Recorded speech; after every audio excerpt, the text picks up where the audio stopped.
Welcome to Burlap Teachers. Enjoy the video. You start by turning the top row into true F keys so they send F1, F10 instead of browser actions. Open Settings, go to Device, then Keyboard and flip Treat Top Row as function keys. Once done, the keys behave like standard F keys in apps and remote sessions. If you use an external keyboard, make sure its FN or hardware switch is set to function key mode.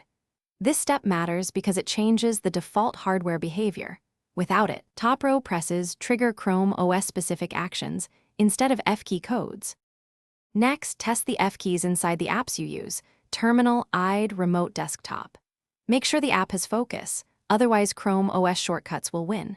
If a particular key conflicts, customize shortcuts, open Settings, Keyboard, then View and Modify keys.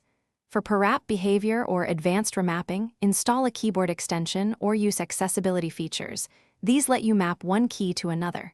Once remapped, verify in a live task so you can see the functional change immediately and adjust until it feels. Finish by validating every workflow.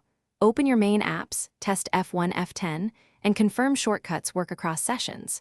Make sure to restart the Chromebook after major changes so firmware and drivers pick up the new mode.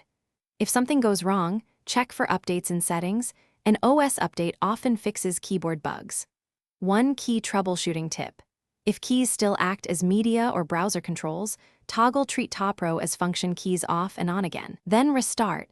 That refresh clears most misconfigurations.